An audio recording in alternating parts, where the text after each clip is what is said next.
Y hoy pues,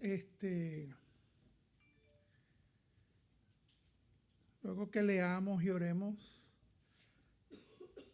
vamos a continuar con nuestro viaje a través de la Biblia, estudiando el Evangelio de Marcos en el capítulo 12. Y específicamente vamos a leer el versículo 24, ¿ok? Capítulo 12, versículo 24, donde dice: entonces, respondiendo Jesús, les dijo: ¿no erráis por esto, porque ignoráis las Escrituras y el poder de Dios? Vamos a orar y vamos a pedirle al Señor que tome el control por medio de su Espíritu Santo, que sea Él el que nos enseñe en esta tarde. Amén. Padre, te damos gracias por tu palabra. Gracias en esta tarde por estar en medio nuestro. Tu palabra dice que donde hay 2 o 3 reunidos en tu nombre, allí tú estás. Y sabemos que tú te paseas en medio de tu iglesia. Esta es tu iglesia, Señor. Pedimos en esta tarde que tu poderosa palabra nos ministre. Que tu poderosa palabra, Señor, penetre hasta lo más profundo. Que tu Espíritu Santo, Señor, abra nuestros ojos, nuestro entendimiento para recibirla, Señor, y que cuando salgamos de este lugar, salgamos transformados, salgamos arraigados, cimentados en ti, salgamos con nuestra fe fortalecida, nuestra fe, Señor, más fuerte que nunca. Que sacamos con la visión tuya, que seamos edificados para tu gloria, Señor. En el nombre de Jesús. Amén y amén. Pues es interesante porque la semana pasada comenzamos a hablar sobre este nuevo grupo de hombres llamado los saduceos. Y son unos religiosos, ¿verdad? Dijimos que no creían ni en la luz eléctrica, vamos. No creían en la resurrección, no creían en ángeles, no creían en espíritus, no creían en los milagros, por ende, pues, no creían en nada. Porque inclusive lo único que ellos concebían como que divino eran los primeros 5 libros de la Biblia, el Pentateuco. Entonces, ¿y qué de los salmos? ¿Y qué de los profetas? ¿Y qué de los libros históricos donde está Samuel, donde está Primera de Reyes, Segunda de Reyes, Primera de Crónicas, Segunda de Crónicas? ¿Qué de todo eso? Profetas mayores, profetas menores. Entonces estos hombres pues no creían en nada de eso. Pero interesante que aunque ellos no creían en la resurrección, vinieron donde Jesús y le hicieron como una anécdota sobre este hombre casado con esta mujer y donde él muere. Y entonces, según la ley, pues Moisés mandaba a que no se dejara desamparada a la viuda, sino que algún pariente pudiera casarse. Y así pues ellos le hacen el relato a Jesús y le dice: uno murió y el otro murió y el otro murió, y después que todos murieron, la mujer murió también. Y entonces en la resurrección, según tú que dices que hay resurrección, ¿de quién va a ser mujer esta? ¿Del primero, del segundo, del último? Entonces obviamente estos hombres lo que buscaban era mofarse de Jesús. Lo que buscaban era desacreditar a Jesús, que la gente no pudiera creer la enseñanza, creer el evangelio que Jesús predicaba. Y entonces Jesús le contesta y les dice, bueno, ustedes están errando porque ignoran las Escrituras e ignoran el poder de Dios. Y el título de esta enseñanza es ¿por qué fallamos en la vida? ¿Por qué fallamos en la vida? ¿Por qué erramos en la vida? Y quiero ser un poquito más interactivo esta enseñanza, así que voy a necesitar su opinión. En una palabra, en una frase, ¿por qué usted cree que nos equivocamos en la vida?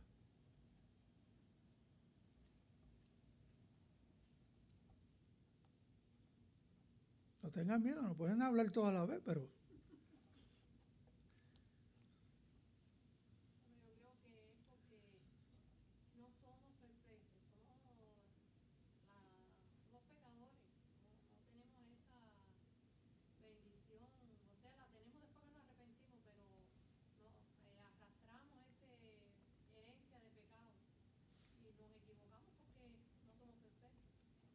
Okay.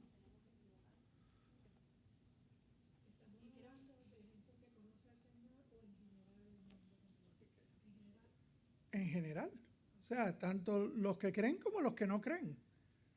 ¿Por qué fallamos en la vida? ¿Por qué usted cree que muchas veces fallamos? Porque no obedecemos. Muy bien. ¿Por qué más?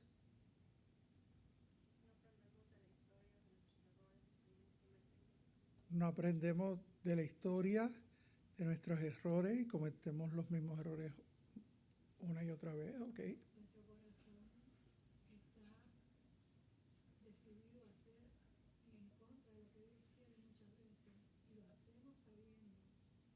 Ok. Eso, en otras palabras, eso es rebeldía, ¿verdad? Porque somos rebeldes.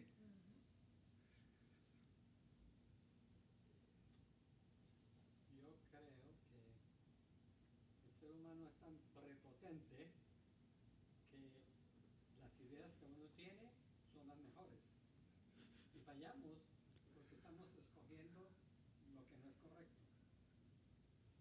Fallamos Y porque... si somos creyentes, pues tenemos que pedir la dirección del Señor para que lo que escojamos hacer o lo que para no fallar es buscando la obediencia del Señor, la sabiduría del Señor.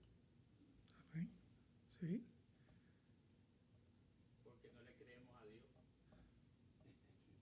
Porque no le creemos a Dios. Wow. Muchas veces no le creemos a Dios. No creemos lo que dice la Escritura, ¿verdad? Lo que dice Luis también. Pensamos que lo sabemos todo. Sí. Que, no, yo me la sé toda.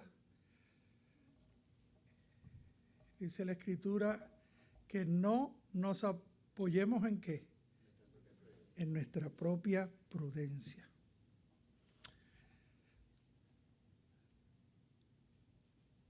Muchos fracasan en la vida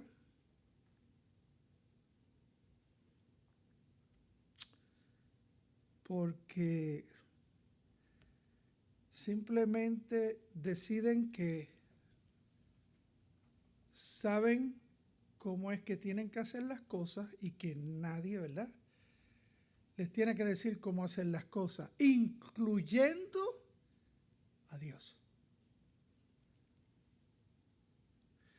¿Sabe? La Biblia dice en Isaías 5:13, por eso va cautivo mi pueblo por falta de discernimiento. Por falta de discernimiento. Y es interesante porque Jesús aquí les está diciendo, ustedes están fallando, ustedes están errando, están cometiendo un grave error simplemente porque desconocen, número uno, las Escrituras, y número dos, desconocen el poder de Dios. Interesante que Isaías habla de que el pueblo de Dios es llevado cautivo por falta de conocimiento, por falta de discernimiento de qué debe ser lo correcto y qué no debe ser lo correcto. Oseas 4:6 dice: mi pueblo es destruido por falta de conocimiento. Y esa es una de las principales y mayores razones de por qué la gente falla y se equivocan crasamente, por el simple hecho de desconocer, de no saber en realidad cómo es que se debe vivir la vida. O sea, la falta de conocimiento, la falta de conocer cómo tratar un asunto en particular. Pensamos que sabemos hacerlo, pero a la hora de la verdad nos damos cuenta de que me salió mal. Soy culpable en esta semana por querer saber cómo poner un piso, pensando que un piso, eso es lo más sencillo. Pues ahí el Señor me enseñó a ser humilde. Sin mí nada podéis hacer. Y tuve que decir: Señor, estoy frustrado. Estoy frustrado y lo que me dan ganas de coger toda esta porquería y montarlo en la guagua y llevarlo a la tienda y olvidarme de esto.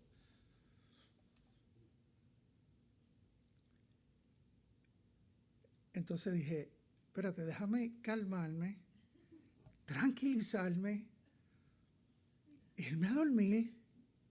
Mañana es otro día. Y entonces, mientras iba pensando y orando, el Señor me fue hablando sobre alternativas, sobre buscar consejo.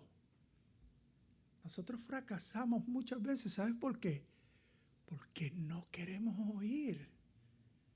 No queremos escuchar lo que nos están diciendo.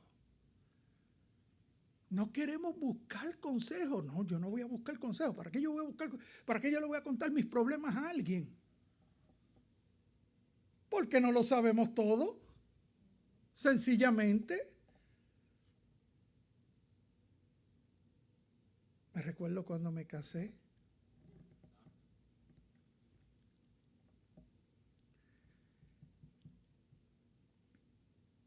Es que, bueno, si entramos ahí, olvídate que vamos a terminar muy tarde. La cuestión es que, sí, no, es que nosotros pensamos que cuando venimos al matrimonio, esto va a ser un piece and cake, esto va a ser sencillito. Entonces, cuando tú sientes que tu esposa te dice: amorcito, por favor, no aprietes la pasta de esa manera. ¿Le puedes quitar los pelitos al jabón? Entonces, tú dices: ¿qué es lo que está pasando aquí?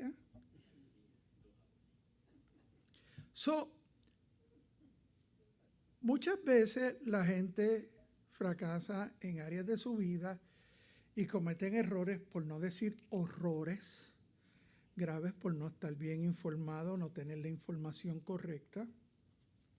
Y la falta de conocimiento nos limita, nos coloca en una posición vulnerable y de desventaja ante nuestros enemigos. Fíjense que esta gente vino a Jesús con el motivo de ¿qué? De desacreditarlo, de mofarse, de decir: no, ¿tú sabes qué? ¿Tú te crees que tú la sabes? Nosotros tenemos una mejor. A ver, ¿de quién va a ser mujer esta cuando resuciten?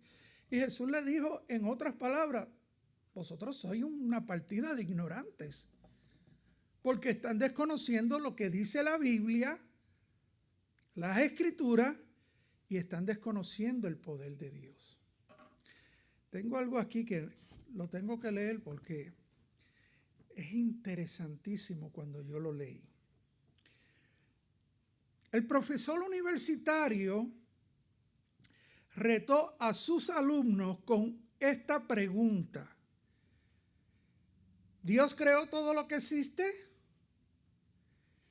Un estudiante contestó valiente: sí, lo hizo. ¿Dios lo creó todo? Y el estudiante dijo: sí, Señor. Y el profesor contestó: bueno, si Dios creó todo, entonces Dios hizo el mal. Pues el mal existe, y bajo el precepto de que nuestras obras son un reflejo de nosotros mismos, entonces Dios es malo. El estudiante se quedó callado ante tal respuesta y el profesor, bien feliz, se jactaba de haber probado una vez más que la fe cristiana era un mito. Y otro estudiante levantó la mano y dijo: ¿puedo hacer una pregunta, profesor? Por supuesto, respondió el profesor. El joven se puso de pie y preguntó: profesor, ¿existe el frío? El profesor dijo: pero ¿qué clase de pregunta es esa? Por supuesto que existe el frío. ¿Acaso usted no ha tenido frío? Y el muchacho respondió: de hecho, señor, el frío no existe. Según las leyes de la física, lo que consideramos frío en realidad es ausencia de calor. Todo cuerpo objeto es susceptible de estudio cuando tiene o transmite energía. El calor es lo que hace que dicho cuerpo tenga o transmita energía. El cero absoluto es la ausencia total y absoluta de calor. Todos los cuerpos se vuelven inertes, incapaces de reaccionar, pero el frío no existe. Hemos creado ese término para describir cómo nos sentimos si no tenemos calor. Y existe la oscuridad. Continuó el estudiante. El profesor respondió: por supuesto.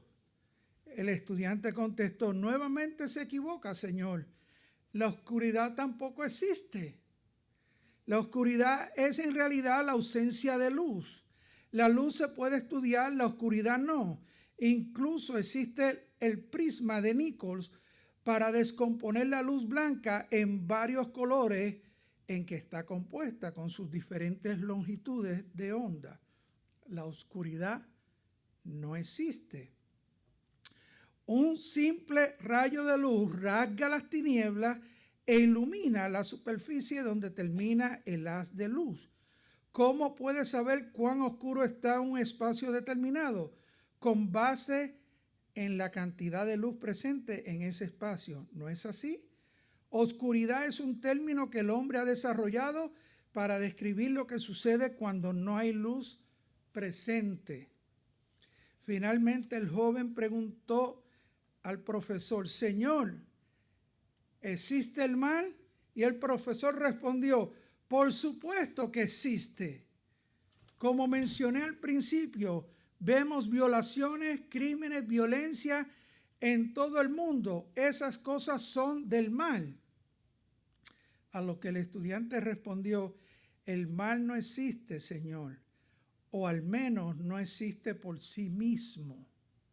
Oiga bien esto, no existe por sí mismo.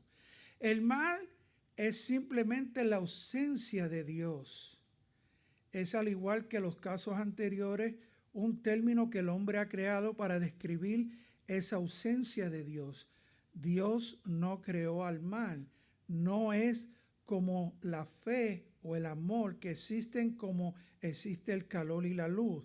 El mal es el resultado de que la humanidad no tenga a Dios presente en sus corazones. Es como resulta el frío cuando no hay calor o la oscuridad cuando no hay luz.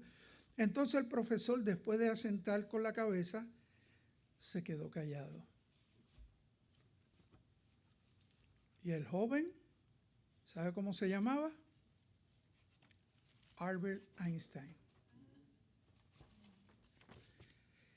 Es interesante porque, aunque sabemos que sí el mal existe porque hay un archienemigo, pero no existe en sí mismo, sino que decidió que rebelarse contra Dios. Entonces, es interesante porque cuando leemos esto y cuando vemos este relato de estos hombres tratando de entrampar a Jesús, lo que nosotros tenemos que pensar es qué es lo que ocurre cuando yo no estoy bien informado, qué es lo que ocurre cuando yo no tengo el conocimiento correcto, me coloco en una posición vulnerable y entonces cualquier persona que me diga algo que yo desconozco, lo voy a tomar como cierto. Y eso es un grave error. Porque, hoy por hoy hay muchas personas que lamentan haber fracasado en los negocios por haberse asociado con las personas incorrectas, las personas inmorales. ¿Por qué? Porque desconocían cómo eran estas personas. Terminan haciendo cosas que no son lo que ellos querían y por ende terminan metiéndose en problemas con la justicia y su integridad se ve cuestionada. Hay otros que se meten en la política y terminan, terrible, desacreditados, y eso que era cristiano. Hoy por hoy muchos se lamentan de cómo sus hijos están caminando equivocadamente por el simple hecho de no haberse instruido de cómo criar a sus hijos correcta y adecuadamente, en el camino correcto, en el camino del Señor. Porque criaron a sus hijos simplemente como me criaron a mí. ¿Y sabe algo? Nosotros amamos a nuestros padres, pero nuestros padres no eran perfectos. Cometieron muchos errores. ¿Por qué yo voy a continuar cometiendo los errores que cometieron mis padres conmigo? No, yo tengo que buscar más allá la sabiduría de Dios, de cómo criar a mis hijos correctamente. Por eso la Escritura provee claramente cómo es que debemos criar a nuestros hijos. Inclusive nosotros, o sea, más que el americano, el hispano es muy dado a las tradiciones, a los ritos, a las costumbres. Y ¿sabe qué? No hay nada de malo con las tradiciones, no hay nada de malo con las costumbres, siempre y cuando no se conviertan en una ley, donde nos convirtamos en personas inflexibles. No, si no lo hago, olvídate, esto es horrible. A modo de manera sencilla y rápida, yo tenía un problema con mi esposa y se lo voy a contar. Por favor, no vayan a decírselo a ella, ¿ok? Pero yo tenía un problema porque, ve, la falta de conocimiento. O sea, de verdad, yo vengo del campo y yo sé lo que es el campo y yo conozco los animales y nunca había visto que un conejo pariera huevo. No sé si usted me sigue. O sea, los conejos no paren huevos, paren conejitos. Pero entonces, hay una tradición por ahí donde los conejos paren huevos. Entonces, como que me sentía un poco incómodo, ¿verdad? Porque eso no es lo que significa la Cuaresma, eso no es lo que significa la Pascua, eso no es lo que significa la Semana Santa, la resurrección de Jesús no tiene nada que ver con huevos de conejo. O sea, eso es algo bien absurdo, pero no juzgo, no quiero juzgar a nadie. Pero ella tenía esa costumbre, ¿ok? Y yo tenía en mi fibra algo no me... Y luego hablé varias veces con ella y nada que ver. Y yo dije, bueno, happy life, happy wife, happy life. Así que tú quieres seguir con eso, ok, allá tú. Pero yo oraba, Señor, ábrele los ojos. Señor, ábrele los ojos tú. Yo no la puedo cambiar, no puedo. Y por más que trataba, habían fricciones por ese asunto. Hasta que yo dije, bueno, Señor, a mí me toca más que orar. Y un día ella misma vino donde mí, ¿sabes qué? Dios me ha estado convicting, o sea, me ha estado redarguyendo de que esto no es de Él. A ella en lo personal y a nosotros. Gracias a Dios gané esa batalla.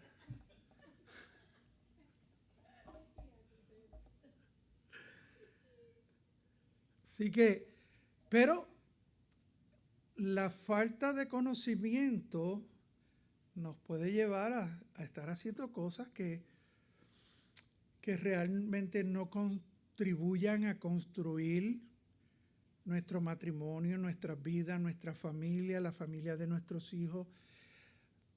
Aún estar haciendo cosas que a lo mejor desagraden a Dios. ¿Ve? Que vayan en contra de los parámetros de la palabra de Dios. O sea, Pablo dijo algo bien profundo que él nunca había experimentado, y es que él no supo lo que era el adulterio hasta que conoció la gracia y hasta que leyó y escuchó cuando Jesús dijo que adulterio no era solamente el que se iba a la cama con una mujer del prójimo, sino que adulterio también era el que veía a una mujer y la deseaba en su corazón y la tenía aquí en su mente. Y no fue hasta que cuando él entendió eso, dijo, miserable de mí. ¡Wow! Y es que Jesús fue claro cuando dije, oíste que fue dicho, no matarás, pero aquel que llame fatuo a su hermano, y puede buscar esa palabra fatuo, aquel que está diciendo que su hermano es un tonto, un sonso.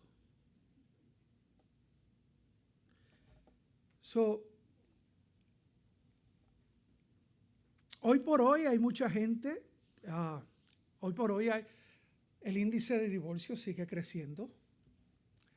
Es algo que es increíble monumentalmente, porque muchos deciden divorciarse como si fuera a cambiar de camisa por no conocer lo que dicen las escrituras. Se casan por las ideas y motivaciones incorrectas. Es que yo quiero ser feliz. ¿Y sabe qué? Para ser feliz usted no se tiene que casar.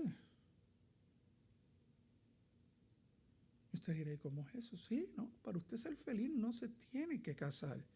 Simplemente cómprese un auto nuevo. Vaya al dealer y se saca un auto nuevo. Y va a ser feliz. Hasta que llegue al supermercado y allí lo estacione y venga una señora, ¡pam!, y le meta un cantazo con la puerta a ese auto nuevo. Y ahí la felicidad se le va a ir. ¿Sabe por qué? Porque Dios no nos creó para que nosotros fuéramos felices como la gente piensa. Dios nos creó para que tuviéramos gozo. ¿Sabes? Son dos cosas diferentes. La felicidad es por las cosas externas. El gozo es por algo interno. Y el gozo viene de parte del Señor. La felicidad viene, ¿sabe por qué? Por las cosas de afuera, por las cosas materiales. Cuando esas cosas no vienen a mi vida, entonces ¿soy qué? No soy feliz, ¿soy qué? Un infeliz, ¿verdad? Así que mucha gente se casa con las expectativas incorrectas. Se casan en yugo desigual, terminan pagando las consecuencias. Otros vienen al matrimonio con expectativas incorrectas de que el matrimonio me va a dar una familia, y cuando uno de ellos no puede tener hijos, pues entonces se decepcionan y ya no encuentran sentido a estar casados. No, es que yo me casé porque yo quería una familia. Si tú no me la puedes dar, pues ¿de qué vale que estemos casados? ¿Ve? Y la lista puede ser interminable. ¿Y qué me dice de los que van a la universidad a estudiar una carrera porque mami y papi me empujaron a que estudiara esa carrera, y después que terminan el doctorado ya son médicos o terminan abogacía, son abogados, dicen, ya yo no quiero esto, le voy a mandar el diploma por correo a papi y a mami para que estén tranquilos ya? Yo lo que quiero ser es un diseñador gráfico, yo lo que quiero ser es músico, yo lo que quiero ser...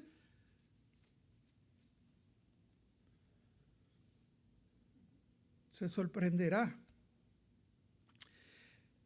También hay algo bien importante que la Biblia menciona en 1 de Juan 2. Habla de 3 áreas donde nosotros somos sumamente propensos a equivocarnos. Habla del deseo de los ojos, ¿ok? Habla del deseo de la carne y de la vanagloria de la vida, ¿ok? 3 áreas que nosotros tenemos que tener mucho cuidado. ¿Por qué? Porque si no prestamos atención podemos caer en una de estas áreas donde nos equivoquemos, donde nos frustremos, donde fracasemos. El deseo de los ojos tiene que ver con todo lo que usted ve. ¿Sabe por qué esa 75 y esa I-4 está llena de billboard? Para llamar su atención, para decir yo quiero, yo necesito, yo anhelo eso, cuando realmente no es necesario.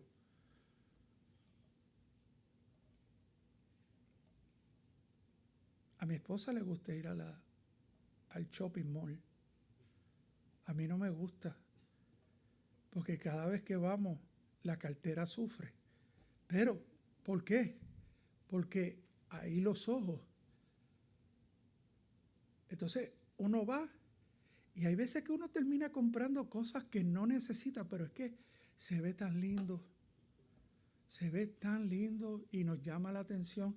Y yo le digo algo, yo para no sufrir del corazón le digo, vete tú.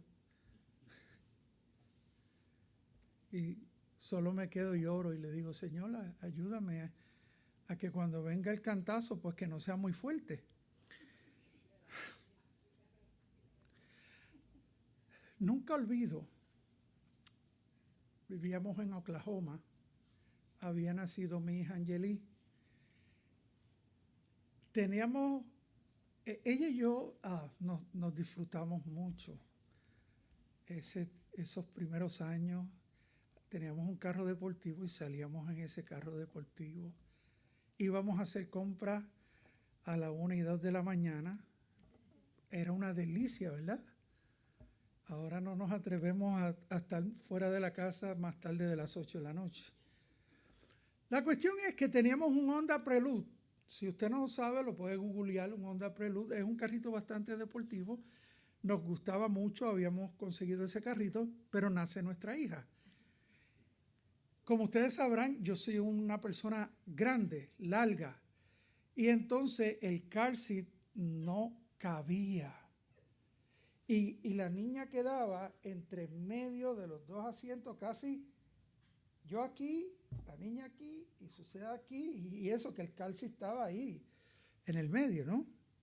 La cuestión es que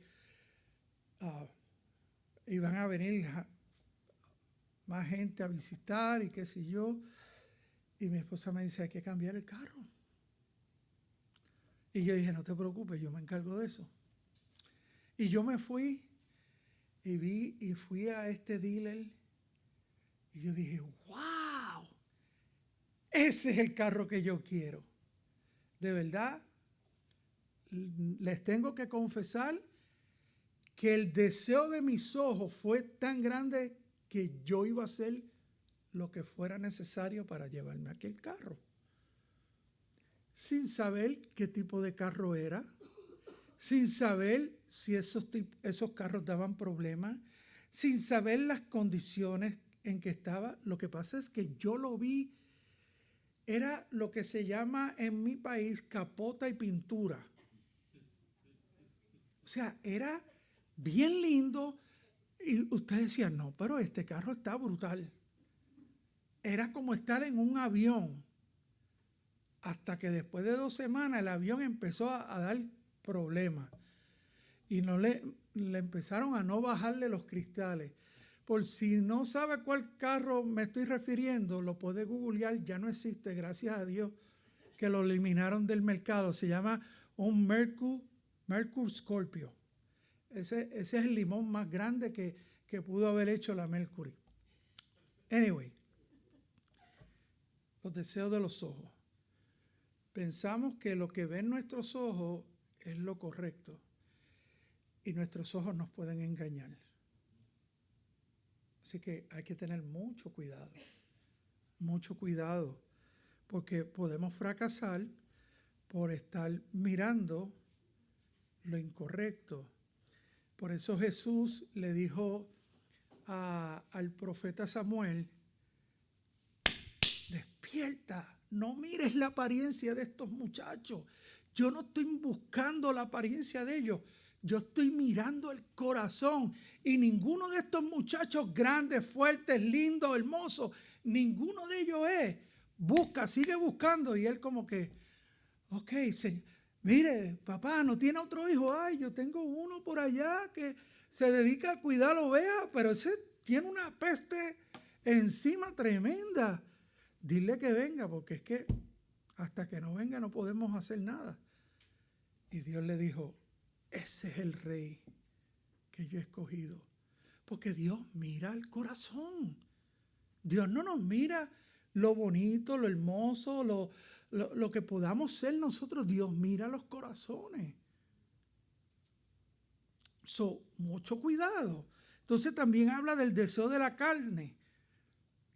Nuestra naturaleza, como dijo la hermana. O sea, nosotros somos propensos a equivocarnos. ¿Por qué? Porque nosotros tenemos una naturaleza pecaminosa. Entonces, tenemos que tener cuidado de que esa naturaleza pecaminosa no sea la que esté gobernando en lugar del Espíritu gobernando nuestras vidas. Porque si no, entonces vamos a estar haciendo lo que desagrada a Dios. Número 3, la vanagloria de la vida. Esto habla de la altivez, esto habla de la arrogancia, esto habla del principado diabólico, satánico. ¿Quién fue el que se levantó y dijo, seré como Dios y tendré un trono como Él? Fue Satanás. ¿Y sabe lo que ocurre cuando nosotros somos vanidosos, altivos en la vida, orgullosos? Dios nos deja tranquilos y lo único que hace es, te voy a presentar a alguien que es más orgulloso que tú. ¿Sabes? Pablo decía que había alguien que lo abofeteaba a cada rato y muchos pensaban que era el enemigo, alguien pensaban que era una enfermedad. ¿Por qué? Porque hay veces que los problemas, las circunstancias negativas nos ayudan a ¿qué? A ser un poco más humildes y a tener que depender de Dios. A tener que depender de Dios. Pero ¿sabes qué? No todo está perdido.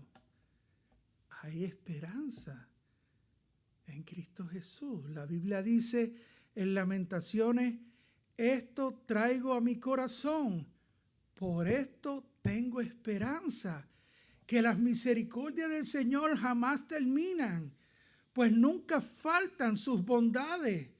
Nuevas son cada mañana, grande es tu fidelidad. El Señor es mi porción, dice mi alma, por eso en Él espero. Bueno es el Señor para los que en Él esperan, para el alma que le busca. Bueno es esperar en silencio la salvación de Dios, la salvación del Señor. Así que no todo está perdido. Lamentación 3, 21 al 26. Así que aquí vemos nuevamente a estos hombres tratando, ¿verdad?, de desacreditar, ridiculizar a Jesús, con el propósito pues que la gente no escuchara su mensaje, sacarlo de la ecuación. ¿Por qué? Porque ellos no creían en nada de esto. Y todavía sí hay gente que no creen en nada más que en lo tangible, en el dinero, en las cosas logradas. Y al igual que los saduceos son usados por el enemigo, porque su motivación es ridiculizar al Señor, ridiculizar a los creyentes y a todo lo que es de Dios. Y lo primero que dice: pero tú crees en esas cosas. Dios no existe, Dios no te escucha. Dios no te ama porque permitió que pasara esto en tu vida. Así como este profesor, diciendo: Dios es malo. Dios no es malo. Al contrario, la Biblia dice: gustad y ved que Jehová es bueno. Gustad y ved. ¿Sabe lo que significa eso de gustar y ver, verdad? Cuando usted salga de aquí, bueno, no. Primero usted va a empezar degustándose una donita y el café. Y después que haga eso, si usted quiere degustarse algo mejor, vaya aquí al conito que está aquí en la 60 y cómprese un cono de ice cream, de helado, y empiece a saboreárselo. Y cuando se lo esté saboreando, usted va a decir: ¡ay, qué rico está esto! ¿Sabes qué? Esa es la idea del salmista. Cuando dice: gustad y ved que Dios es bueno. Dios es bueno. ¿Sabe algo? Hay cosas que en la vida no las vamos a entender. Hay cosas que en la vida, créame, no las vamos. ¿Sabe qué? Cosas tan sencillas como: ¿por qué una vaca come hierba verde y da leche blanca? Eso yo no lo puedo entender. Y tal vez un científico me diría: tú no lo puedes entender porque no tienes el conocimiento. Y es muy posible. Pero al igual pasa con nuestras vidas. Hay cosas que no podemos entender. Pero ¿sabes qué es lo único que Dios nos ha llamado? A tener fe en Él, a confiar en Él, a depender de Él. Como decía este pasaje de Lamentaciones: una cosa hago. Cuando no puedo entender las cosas, la traigo a mi corazón. Cada mañana es una oportunidad de vida. Cada mañana son las misericordias de Dios. Cada mañana es una oportunidad para hacer lo correcto. ¿Por qué nos equivocamos en la vida? Jesús lo dijo ahí. Porque ignoramos las Escrituras y porque ignoramos el poder de Dios. Y sabe, la semana pasada hablamos de que Dios no quiere que seamos ignorantes, que Dios quiere y desea que seamos entendidos, que conozcamos. Y hablamos de muchos pasajes. Y hablamos también de que ¿por qué Dios no quiere que estemos en ignorancia? Porque entonces cuando estamos en ignorancia nos portamos como necios. Cometemos errores y errores y errores simplemente por ignorancia, por necedad. Y la Biblia nos llama a mirar con diligencia cómo debemos andar, no como necios, sino como sabios. A que no ignoremos, porque Dios quiere que sepamos cuál es la voluntad de Dios, que podamos leer la Biblia. ¿Para qué? Para conocer la voluntad de Dios, para que nuestra mente sea transformada, para que yo pueda pensar no de acuerdo a cómo me criaron papá y mamá o a cómo yo aprendí en la calle, sino que podamos ser transformados en nuestra forma de pensar y pensemos de acuerdo al Espíritu de Dios, de acuerdo a lo que dice la palabra, para que no seamos engañados. ¿Sabe? 1 Timoteo 4:1 al 2 dice, pero el Espíritu dice claramente que en los últimos tiempos algunos apostatarán de la fe. ¿Sabe lo que significa eso? Muchos se van a apartar, muchos se van a desviar de la fe. ¿Sabe por qué? Mírelo ahí. Prestando atención a espíritus engañadores, doctrinas de demonios, mediante la hipocresía de mentirosos que tienen cauterizada la conciencia. Si hay algo que nosotros tenemos que proteger hoy en día es nuestra mente. Pablo habla en Efesios 6 sobre la armadura del creyente y habla del casco de la salvación. ¿Por qué usted cree que hablaba de un casco?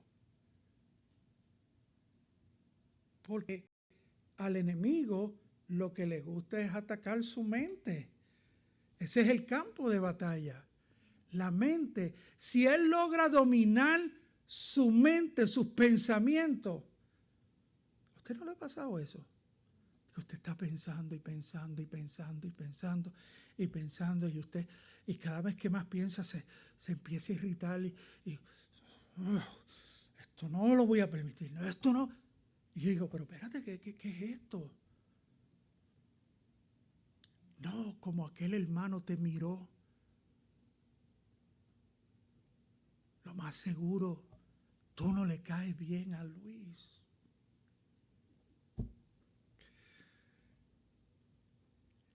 ¿Sabe? A veces yo puedo sonar un poco funny en esto, pero ¿sabe qué? Hay veces que decir, basta, no más. Esto es lo que dice la Biblia. Llevando cautivo todo pensamiento a la obediencia de Cristo. ¿Sabe lo que significa, Señor? ¿Sabe qué? Si ese es el caso de que me miró mal, vengo aquí a la cruz a dejarlo. Yo lo perdono. Decido amarlo.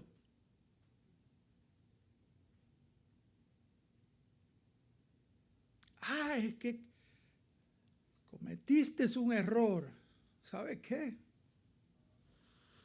Como dijo la hermana, todos vamos a cometer errores. Todos vamos a fallar.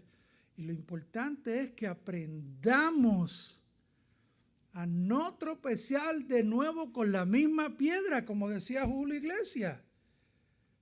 Los problemas deben ser una guía que nos ayuden a no volver a cometer el error. Yo estoy seguro que muchos de ustedes han dicho, yo no voy a cometer el error que cometió papi y mami conmigo. Yo no voy a enseñar a mis hijos así. No, yo no. Yo le voy a dar todo lo que yo no recibí. Ahí está el primer error. Cuando usted le da todo lo que el niño pide. ¿Sabe qué es lo mejor que usted puede hacer con sus hijos? Amarlos. Ámelos, pero ámelos genuinamente y enséñelos. La semana pasada, y yo creo que vamos a tener que parar aquí, hablamos sobre Génesis. Génesis es el libro del comienzo. En Génesis encontramos la creación, no la evolución. En Génesis encontramos el matrimonio correcto entre un hombre y una mujer, no la convivencia sin compromiso, desagradando a Dios, o mucho menos un matrimonio entre hombre y hombre o mujer y mujer, algo que desagrada a Dios. En Génesis podemos encontrar el comienzo de la desobediencia, del pecado. En Génesis podemos ver el comienzo del plan de redención de la humanidad. En Génesis podemos ver el comienzo de la familia, de sus problemas, de la frustración, del coraje, de la ira, del asesinato. El comienzo de una nación, el comienzo de la idolatría, el comienzo de los idiomas. ¿Sabe qué? Es importante que nosotros leamos la Biblia para que sepamos qué es lo que piensa Dios. ¿Sabe qué? Este es el manual de la vida. El Señor Jesucristo dijo: escudriñad las Escrituras, porque a vosotros os parece que en ellas tenéis ¿qué? La vida eterna. Y ellas son las que dan testimonio de mí. La palabra en 2 de Timoteo también 3:16 habla de que toda la Escritura es inspirada por Dios, útil para enseñar, para redarguir, para corregir, para instruir en justicia, a fin de que el hombre de Dios sea perfecto, enteramente preparado para toda buena obra. La Biblia, las Escrituras, la palabra de Dios dice que es perfecta, no se equivoca, no contiene errores, no está incorrecta, es pura, santa, sin mancha, intachable, es completa. No necesita absolutamente nada adicional para complementarse. La palabra de Dios convierte el alma. Tiene el poder de transformar el corazón de piedra en un corazón de carne. Tiene el poder de crear corazones rotos y destruidos en corazones nuevos. La palabra de Dios es recta.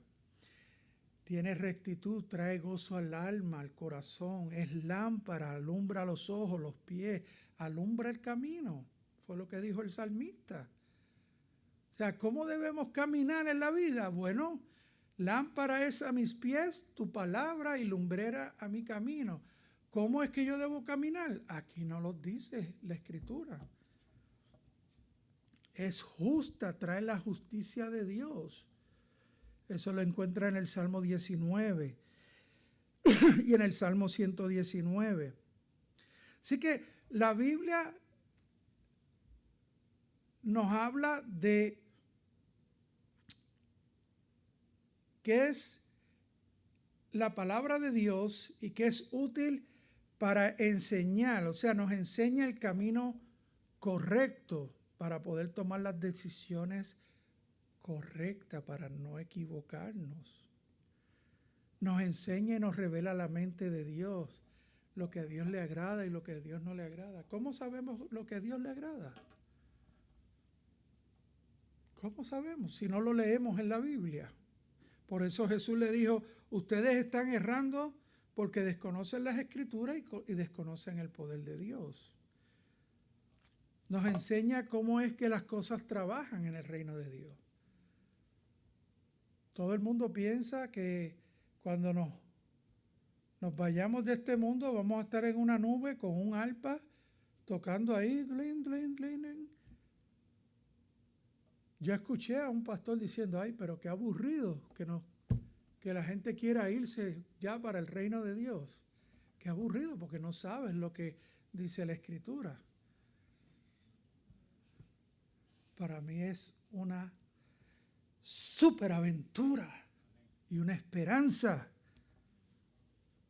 La palabra de Dios es útil para enseñarnos cuál es la voluntad de Dios, para qué fuimos creados.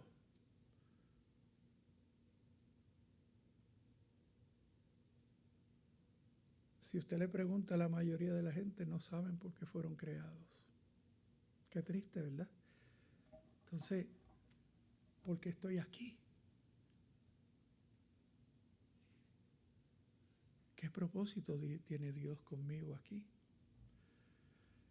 La palabra de Dios es útil para enseñar, nos enseña a caminar correcto.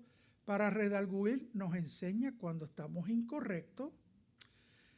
Para corregir, nos enseña qué tenemos que hacer para caer en el camino correcto. Y nos instruye en justicia. O sea, nos dice, para que te puedas mantener aquí, esto es lo que tienes que hacer. Y es interesante porque cuando habla de la palabra corregir, ¿cuántos de ustedes saben lo que significa ortodoncia? Ortodoncia es un término médico, ¿verdad? Tenemos ortodoncistas que trabajan con los dientes. ¿Qué hacen esta gente? Ellos enderezan todos los dientes que están, ¿qué? Todos torcidos, chuecos, virados. Esa es la especialidad de ellos.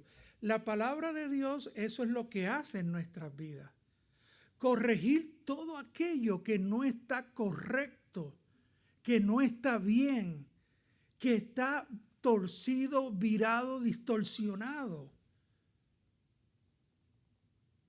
Y podríamos estar aquí, pasar mucho tiempo de verdad analizando esto, pero es tiempo de que nos vayamos, ¿verdad? Ok. Por último, ¿sabe? Con referencia a esto de corregir, Jesús en Apocalipsis 2:5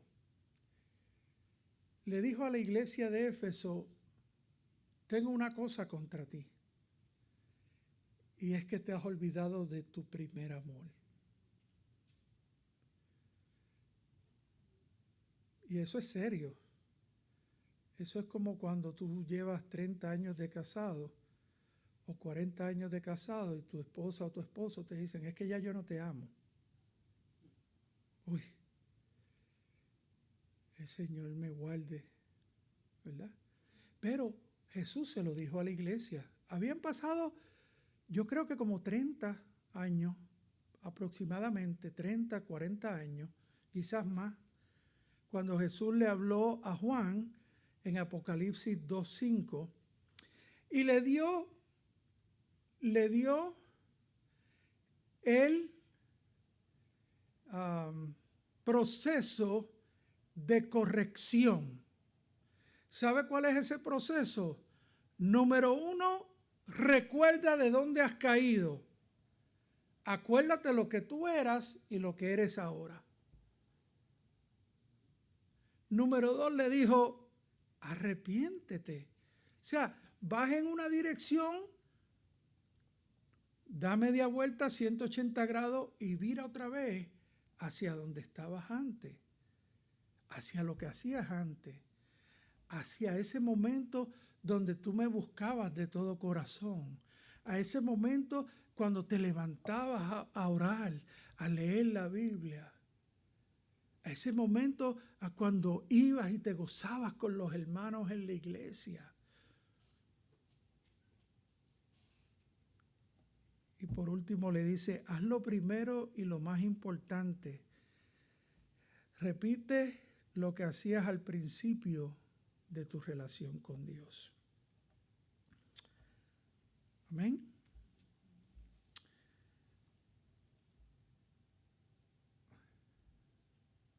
Para que ustedes tengan idea, miren, se quedó.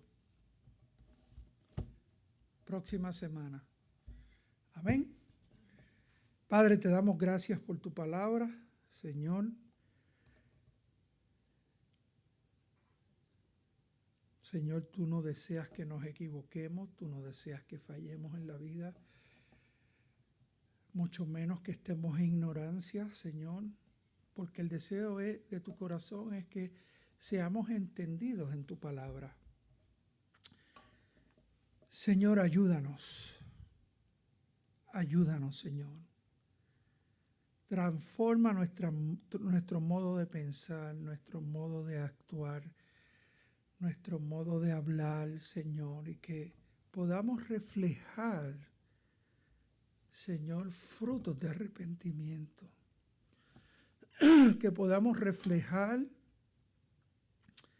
tu luz, tu amor, a aquellos que nos rodean, a aquellos que están cerca de nosotros, Señor.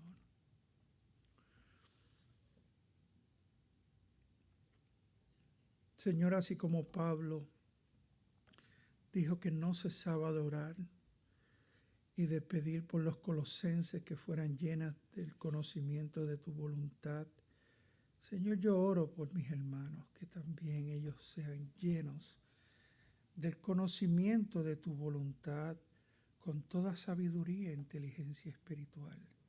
Que ellos puedan andar como es digno de ti, agradándote, llevando fruto de toda buena obra y creciendo en el conocimiento tuyo, Señor. Gracias en el nombre de Jesús. Amén y amén. Hermanos, Dios les bendiga. Salúdense. Hay café. No se olviden las cositas que les hablé. Allí están para que se las puedan llevar.